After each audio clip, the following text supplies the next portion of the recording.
Houthi विद्रोहियों ने Israel को खत्म करने की ठान ली है। हूथी ने ठान ली है कि हमले का जवाब उससे बड़े हमले से दिया जाएगा। लेकिन इस बीच सवाल यह है कि हूथी विद्रोहियों के सामने क्यों नहीं टिक पा रही है इजरायली सेना। इजराइल का डिफेंस सिस्टम आयरन डोम और एरो जैसे प्रोग्राम क्यों हो गए कई बार फेल। आयरन डोम की ढाल भी टूट गई, एक मिसाइल जो बेन गुरियन एयरपोर्ट के पास जाकर गड़ गई और इजराइल कुछ नहीं कर पाया। हूथियों की लड़ाई केवल सैन्य नहीं, धार्मिक नहीं, राजनीतिक जज्बे से भी प्रेरित है, जिसका इजराइल को सामना करना क्यों लग रहा है चैलेंजिंग। इजराइल ने हूथियों के खिलाफ वायु हमले किए, लेकिन ये युद्ध को समाप्त नहीं कर पाए।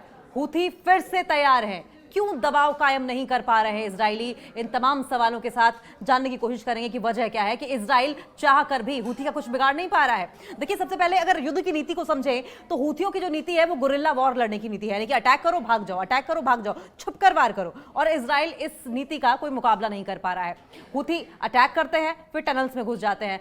हूथी एयर अगर स्ट्राइक्स की बात करें या जमीन पर लड़ाई की बात करें या समुद्र में लड़ाई की बात करें तो हर बार गुरिल्ला रणनीति अपनाते हैं, जिसमें इस वक्त इजरायली डिफेंस फोर्सेस पस्त नजर आ रही है, धराशायी नजर आ रही है, कुछ नहीं कर पा रही हैं, हताश नजर आ रही हैं। अगर इस संघर्ष की शुरुआत की बात करें, देखिए अक्टूबर 2023 में गाजा पर इजरायल की कार्रवाई के बाद यमन में ईरान समर्थित हूथी समूह ने इस भूमध्य क्षेत्र में अभियान तेज कर दिया था। खासकर मिसाइल से अटैक किए गए, ड्रोन हमलों के जरिए अटैक किए गए और ये जो टेंशन थी वो बढ़ती रही। फिर लाल सागर में अटैक होने लगे। देखिए, हूथियों ने इजराइल से जुड़े और भी कई अन्य जहाजों पर अटैक किया, एक एक करके उन्हें टारगेट करना शुरू किया। जैसे कि हम पहले भी कह चुके हैं कि हूथियों की पॉलिसी की अगर बात करें, अटैक करो छुप जाओ, अटैक करो भाग जाओ।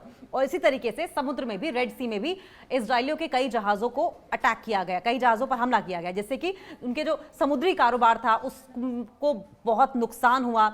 तेल परिवहन के जो मार्ग थे उसमें लागत बढ़ने लगी, कम्यूटिंग में बहुत ज्यादा खर्चा होने लगा।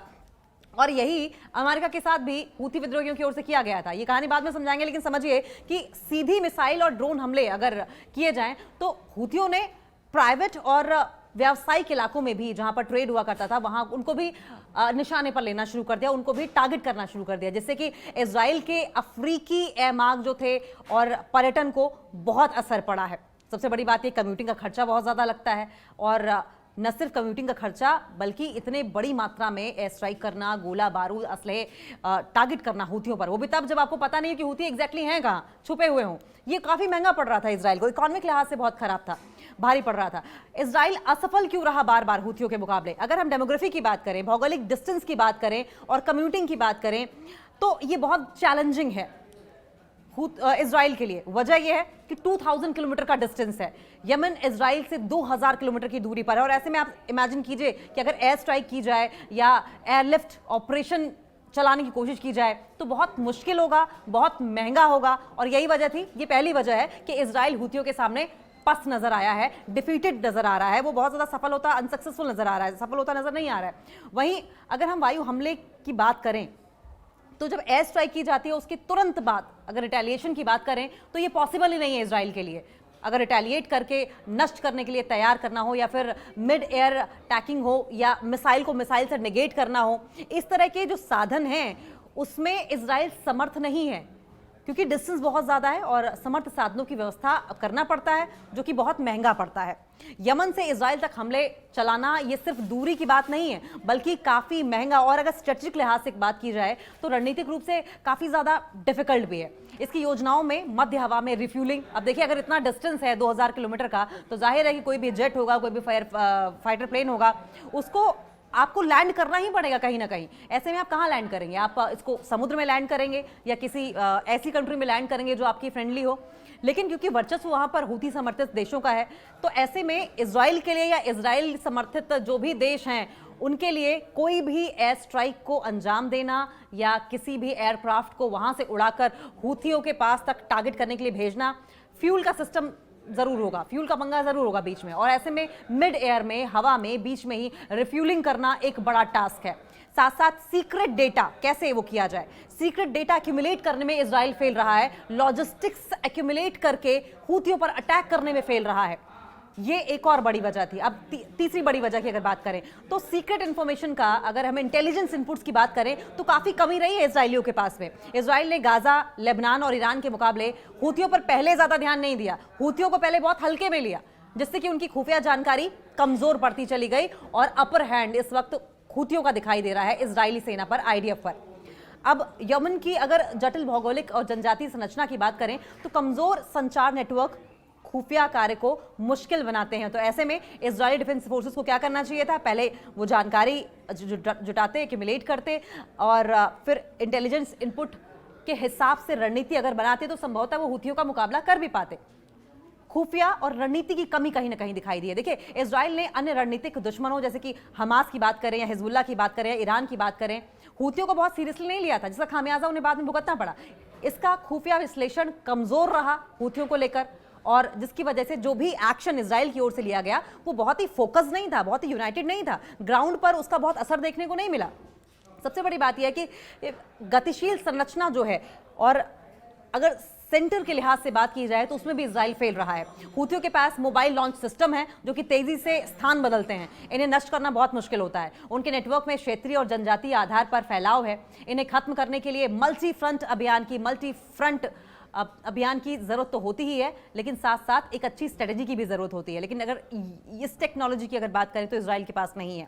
हूथियों का राजनीतिक और मानसिक दृढ़ता, मतलब पॉलिटिकल रूप से, और अगर हम साइकोलॉजिकल वॉर की बात करें, स्टैंडिंग की बात करें, तो इजराइल कहीं ना कहीं हूथियों से पीछे दिखाई दे रहा है। हूथी अगर नेतृत्व को देखा जाए तो धार्मिक और राजनीतिक तौर पर बहुत मजबूत समर्थन मिला हुआ है, बहुत स्ट्रॉन्ग प्रोटेक्शन मिली हुई है, सपोर्ट मिला हुआ है। इजराइल पर हमले को प्रतिरोध अभियान के रूप में प्रस्तुत करके वे क्षेत्र में अपनी वैधता को बढ़ा रहे हैं। यानी कि इजराइल को अपना दुश्मन बताकर हूथी कहीं ना कहीं अपना वर्चस्व जो आसपास के देश हैं और आसपास का इलाका है वहां पर बढ़ा रहे हैं, उनके साथ मित्रवत संबंध बढ़ा रहे हैं। और जब भी कोई सिटीजन मारा जाता है या नागरिक क्षति होती है तो ऐसे में अपने स्टैंड पर और ज्यादा मजबूत हो जाते हैं। हूथी झुकते नहीं है, अपनी स्टैंडिंग को और ज्यादा जनता के सामने या मित्र देशों के सामने रखते हैं, मुस्लिम कंट्रीज के सामने रखते हैं। इससे उनका प्रभाव बढ़ता चला जा रहा है। वहीं इजराइल कहीं ना कहीं बावजूद इसके कि अमेरिका के साथ है, अकेला है। कई जगह कई वॉर फ्रंट्स पर लड़ाई लड़ता इजराइल नजर आ रहा है। अब अगर एयर स्ट्राइक की बात करें, हवाई रक्षा प्रणाली की बात करें, तो उसमें असमर्थ दिखाई दे रहा है। और उसका आपने अभी भी एग्जाम्पल देखा होगा कि किस तरीके से इजरायली डिफेंस फोर्सेस का डिफेंस सिस्टम था आयरन डोम, इसके अलावा एरो और थार्ड जैसे उनके जो एडवांस डिफेंस सिस्टम्स रहे हैं, हूथियों की कुछ मिसाइलें बहुत ही सक्सेसफुली इनको टारगेट कर पाई हैं और वो उन्हें ना डिटेक्ट कर पाए ना निगेट कर पाए, टारगेट करके उन्हें गिरा दिया। और यही वजह है कि अपर हैंड की अगर बात करें, एडवांसमेंट की बात करें, तो हूथी यहां पर भी इजरायलियों के आगे हैं। जैसे कि अभी आपने देखा था कि बेन गुरियन हवाई अड्डे के पास किस तरीके से हूथियों द्वारा अटैक किया गया था, काफी नुकसान हुआ था इजराइल को उसमें। स्थैतिक रणनीति और व्यापक जवाब की कमी भी दिखाई देती है। अब देखें, इजराइल ने केवल वायु और मिसाइल स्ट्राइक पर अपनी निर्भरता दिखाई है। सबसे बड़ी बात यह है कि वायु और मिसाइल स्ट्राइक पर, यानी कि ग्राउंड से कोई लेना देना नहीं, और हो भी कैसे, डिस्टेंस इतना ज्यादा है, लगभग 2000 किलोमीटर का, और समुद्र में नाक में दम किया हुआ है हूथियों ने इजरायलियों के। कोई जमीन अभियान या अंतरराष्ट्रीय गठबंधन रणनीति नहीं बनाई गई। लेकिन अंतरराष्ट्रीय गठबंधन रणनीति की अगर बात करें तो आपको वो समय याद होगा जब अमेरिका ने भी हूथियों पर अटैक करना शुरू कर दिया था। लेकिन हाल क्या हुआ, अमेरिकियों को पीछे हटना पड़ा, बैकफुट पर आना पड़ा, और उल्टा बजाय कि इजराइल के साथ खड़े रहने के इतना ज्यादा नुकसान हो गया, कई अरब डॉलर्स का नुकसान हुआ है, जिससे कि अमेरिका को भी समझ में आ गया कि हूथियों से पंगा लेना उनके कम से कम हित में तो नहीं है, बेनिफिशियल नहीं रहेगा उनके लिए। हुआ क्या, बैकडोर से दोनों ने हाथ मिला लिया। अमेरिका ने हूथियों के सामने झुकते हुए उनके साथ ट्रीटी कर ली। अब एक तरीके से कह लीजिए कि हाथ मिला लिया, संधि एक तरीके से कर ली, उनके सामने झुक गए। ये कहना गलत नहीं होगा, लेकिन अगर एक्सपर्ट्स की माने तो एक्सपर्ट्स का सुझाव ये रहा है कि अमेरिका, ब्रिटेन, सऊदी अरब और इजिप्ट के साथ मिलकर व्यापक रणनीति अपनानी चाहिए थी, जो कि नहीं अपनाई गई। वजह यह है कि अमेरिका कभी भी ट्रूप्स ऑन ग्राउंड उतारता ही नहीं है, और ऐसे में हमेशा युद्ध को हवा देना, आग को हवा देने का काम अमेरिका करता रहा है, जो कि यहां पर भी नजर आया। यहां पर भी बैकफुट पर अमेरिका नजर आया, इजराइल का साथ देते देते पीछे हट गया। सिर्फ हवाई बातें, हवाबाजी की, हम आपका साथ देंगे, हम आपको हथियार देंगे, ये देंगे, वो देंगे, लेकिन वास्तविकता के दरार पर सब कुछ जीरो। अमेरिकी और अन्य देशों के साथ तालमेल भी काफी चैलेंजिंग रहा है इजराइल के लिए, जिसमें रणनीतिक और राजनीतिक मतभेद भी शामिल है। कई बार ऐसा होता है कि चाहे ब्रिटेन की बात कर ले, इजिप्ट की बात कर ले, या सऊदी अरब की बात करें, या अमेरिका की बात करें, जब इजराइल के मसले पर बातचीत होती है तो सब अपना हित देखते हैं, और हित देखने के चक्कर में कहीं ना कहीं इजराइल का ये जो स्टबन नेचर है, कुछ मामलों में नेतन्याहू का स्टबन नेचर है, वो भी आड़े आता है, और बनी बनाई जो रणनीति है वो फेल होती दिखाई देती है। राजनीतिक मतभेद खुलकर सामने आते रहे हैं, और इसके अलावा एक और कारण यह है कि आर्थिक प्रभाव और रणनीतिक परिणाम जो हैं वो ढंग से सामने नहीं आ पा रहे हैं। हूथियों के हमलों ने इजराइल के न सिर्फ पर्यटन को तबाह कर दिया है, आर्थिक गतिविधियों को तबाह किया है, वहां के पोर्ट्स, बंदरगाह संचालन को भी बहुत बुरी तरीके से प्रभावित किया है, जिससे कि वहां की इकोनॉमी को काफी असर पड़ा है, उनकी इकोनॉमी को काफी नुकसान हुआ है। इन हमलों ने इजराइल की सैन्य शक्ति की धारणा को बड़ा चैलेंज किया है, जो उनकी मिलिट्री पावर है, क्योंकि इजराइल को जाना जाता था ढूंढ कर, घर में घुसकर, कई साल तक पीछा कर कर अपने दुश्मन को मारने के लिए जाना जाता था। लेकिन अब जिस तरीके की इस वक्त रणनीति इजराइल की ओर से अपनाई जा रही है, ऐसे में सवाल उठने लगे हैं उनकी मिलिट्री पावर को लेकर भी। उनकी मिलिट्री पावर की जो धारणा थी, वो चैलेंज उसको दिया है हूथियों ने। जो इमेज बनी हुई थी इजराइल की कि घर में घुसकर ढूंढकर कई सालों बाद मारते हैं, इसको चैलेंज कर दिया है, उस इमेज पर क्वेश्चन मार्क लगा दिया है हूथियों ने, जबकि अन्य ठिकानों पर उसने श्रेष्ठ कार्य किए हैं। देखिए, टेक्नोलॉजी की अगर बात करें या हम साइकोलॉजिकल कैपेबिलिटीज की बात करें, तो हूथियों ने विमान और मिसाइल हमले लगातार तेज किए हैं। लगातार एयर अटैक्स किए जाते हैं, एयर स्ट्राइक्स की जा रही हैं, मिसाइलों से अटैक किया जा रहा है, और उनके हमलों से अर्थव्यवस्था काफी इजराइल की प्रभावित हुई है, इकोनॉमी बहुत ज्यादा डैमेज हुई है। जबकि उनकी मनोवैज्ञानिक जुझारूपन की अगर बात करें तो इजराइल की सैन्य प्रतिष्ठा को काफी चुनौती भी दी है, यानी कि मनोवैज्ञानिक रूप से काफी अड़ियल, जिद्दी आप अगर कहें तो हूथी इस वक्त दिखाई दे रहे हैं, जिन्होंने साफ तौर पर कई बार कहा है कि हम खून का बदला खून से लेंगे, अटैक का बदला अटैक से लेंगे, सर का बदला सर से लेंगे। और जिस तरीके से अभी हाल ही में उनके प्रधानमंत्री को मार दिया गया, तो और ज्यादा बदले की भावना से प्रेरित दिखाई दे रहे हैं, इंस्पायर्ड दिखाई दे रहे हैं हूथी। रणनीतिक एक तरफा कार्रवाई का बहुत ज्यादा अभाव दिखाई देता है। एक अच्छी स्ट्रेटेजी के तहत कहते हैं लग के अटैक करने का जो भाव है, वो कहीं ना कहीं उस कमी दिखाई देती है इजराइल के अंदर। आक्रामक एयर स्ट्राइक्स के बावजूद इजराइल अकेला रहा है, जमीन से कोई अभियान नहीं हुआ और कोई व्यापक गठबंधन की कमी भी रही, क्योंकि हम देखिए बार बार कह रहे हैं कि अमेरिका भले साथ रहा, यूके भले साथ रहा, सऊदी अरब भले साथ रहा और इजिप्ट भले साथ रहा, लेकिन जब ग्राउंड जीरो पर अटैक करने की बात आई, घेरने की बात आई, तो हमने अक्सर देखा है, चाहे ईरान के मामले में भी देख लीजिए, ईरान के मामले में भी अमेरिका मध्यस्थता करने की बात करता रहा। हालांकि उसने कहा कि हम इजराइल पर अटैक होगा तो हम इस पर अपने आप को माने कि हम पर अटैक हुआ है, इजराइल के बिना पर हम लड़ाई में कूदेंगे। लेकिन वास्तविकता देखी जाए तो अमेरिका हमेशा उकसाकर भाग जाता है, ट्रूप्स ऑन ग्राउंड्स कभी नहीं उतारता है, जो कि इस मामले में भी हुआ, हूथियों के मामले में भी हुआ।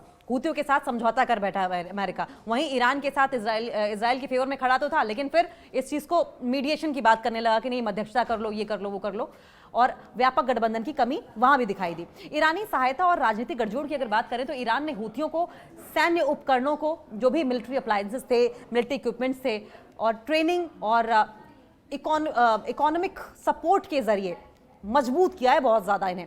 और ये जो अलायंस है उन्हें एक जन आंदोलन जैसा सामूहिक सम्मान और रणनीतिक गहराई देता है, और इस सम्मान की बदौलत ही ये जो रिस्पेक्ट, जो एक्सेप्टेंस मिल रही है हूथियों को उस इलाके में, आसपास के देशों में, यही कहीं ना कहीं उनकी मोटिवेशन बन रही है इजराइल के खिलाफ लड़ाई लड़ने में।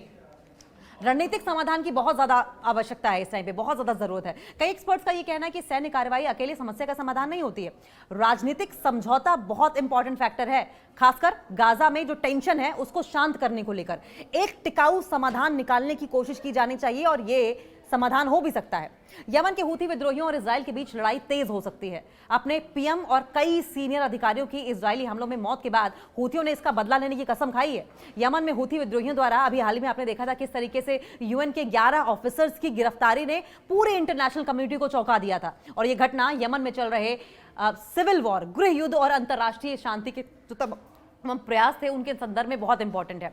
यमन के हूथी विद्रोहियों ने अभी हाल ही में जिस तरीके से ताज़ा दमन अभियान में कम से कम 11 संयुक्त राष्ट्र कर्मियों को गिरफ्तार किया है, यमन के हूथी विद्रोहियों ने रविवार को संयुक्त राष्ट्र कार्यालय पर पहले रेड की और उसके बाद कम से कम 11 संयुक्त राष्ट्र कर्मियों को गिरफ्तार किया, जो कि ईरान समर्थित समूह द्वारा मानवीय कार्यकर्ताओं पर किए गए ताज़ा दमन का हिस्सा माना जा रहा है। लेकिन यह हमला हूथी विद्रोहियों को गुस्सा था, क्योंकि अटैक में उनके पीएम को दर्दनाक तरीके से मार दिया गया था। इजराइल की सेना ने यमन के सना शहर में हूथी विद्रोहियों पर अटैक किया, जिसमें हूथी सरकार के प्रधानमंत्री समेत कई कैबिनेट मंत्री मारे गए। हमले में हूथी सरकार के पूरे प्रशासन का सफाया हो गया। वहीं नए कार्यवाहक प्रधानमंत्री भी अब अपॉइंट कर दिए गए हैं, नियुक्त कर दिए गए हैं। इस हमले के बाद हूथी नेताओं ने इजराइल के खिलाफ बदले की भावना, प्रतिशोध की धमकी दी। उन्होंने कहा कि हमला कायराना था और इसके जवाब में हूथी समूह इजराइल पर हमले बढ़ाने का इरादा रखता है, यानी कि अब और अग्रेसिव दिखाई देगा हूथी इजराइल को लेकर हूथी विद्रोही समूह की इजराइल के खिलाफ प्रतिशोध की योजना बहुत पहले से ही है, लेकिन अब उनके प्रधानमंत्री और कई मंत्रियों को मारे जाने के बाद इस आग को और भड़का दिया है इजराइल ने। ईरान के समर्थन और क्षेत्रीय राजनीति के साथ जुड़ी हुई उनकी जो, अगर हम मिलिट्री रिस्पांस की बात करें तो बैलिस्टिक मिसाइलों और ड्रोन हमलों के रूप में और ज्यादा अग्रेसिव तरीके से अटैक्स इजराइल पर किए जा सकते हैं। इजराइल के खिलाफ एक गंभीर चुनौती बन सकती है हूथी। और इस पूरे अगर इंसिडेंट को देखें, इस पूरे घटनाक्रम को देखें तो ये रीजनल इंस्टेबिलिटी को और ज्यादा बढ़ा सकता है और यमन जैसे संकटग्रस्त देशों में और ज्यादा मानवीय संकट गहरा कर सकता है। और अगर हम हूथी विद्रोहियों के दृष्टिकोण की बात करें तो बहुत ज्यादा कठोर और आक्रामक है, बहुत ज्यादा अग्रेसिव तरीके से इस वक्त वो कदम उठाते दिखाई दे रहे हैं। उनका मानना यह है कि इजराइल की कार्रवाई मुस्लिम दुनिया के लिए खतरे के समान है और ऐसे समय में जब मुस्लिम देशों के बीच एकजुटता की आवश्यकता है, हूथी विद्रोही अपने बात के अनुसार, अपने वचन के अनुसार, अपनी स्टैंडिंग के अनुसार युद्ध की स्थिति में इजराइल के खिलाफ हर हाल में खड़े दिखाई देंगे। उनका यह बयान न केवल गाजा की स्थिति से संबंधित है बल्कि ये पूरे मिडिल ईस्ट और उत्तरी अफ्रीका में मुस्लिम देशों के बीच एकजुटता की आवश्यकता को भी दिखाता है। इस बयान का मुख्य उद्देश्य मुस्लिम देशों को जागरूक करना है और एक साथ एक मंच पर लेकर आना है, इकट्ठा होने के लिए आह्वान करना है। हूथी विद्रोहियों की अगर बात करें, देखिए उनके अगर बयानों की बात करें, पिछले 2-3 सालों की बात अगर आप करें, कुछ बयानों पर नजर डालेंगे और समझेंगे कि किस तरीके से वो इजराइल को लेकर और ज्यादा अग्रेसिव होते चले जा रहे हैं। हूथी विद्रोहियों का इजराइल को हालिया बयान और हमलों का संदेश जो है वो हमेशा से स्पष्ट रहा है, बहुत साफ रहा है, इजराइल के खिलाफ रहा है। उनका ये कहना था कि इजराइल के खिलाफ उठने वाली आवाजें सिर्फ फिलिस्तीनी लोगों की नहीं है बल्कि ये पूरे इस्लामिक जगत का सवाल है। ये संघर्ष अब केवल क्षेत्रीय नहीं बल्कि वैश्विक बनता चला जा रहा है। तो हूथियों ने ये जो फिलिस्तीन के खिलाफ इजराइल की लड़ाई थी उसे पूरे मुस्लिम जगत की लड़ाई बना दी थी और कहा था कि ये पूरे विश्व का सवाल बनता चला जा रहा है और हूथी विद्रोही इस संघर्ष में सक्रिय रूप से, बहुत ही एक्टिव तरीके से शामिल होंगे, इस बात की धमकी दी गई थी। तो ये बयान अब इस्लामिक देशों के बीच में एकजुटता और समर्थन की आवश्यकता को उजागर करता है, खासकर उन सिचुएशंस में जब मुस्लिम दुनिया को यह लगता है कि इजराइल का प्रभाव जो है वो बढ़ता चला जा रहा है। ऐसे में हूथी विद्रोही मुस्लिम देशों को एक साथ लाने का काम कर रहे थे, ये कम से कम परसेप्शन गया।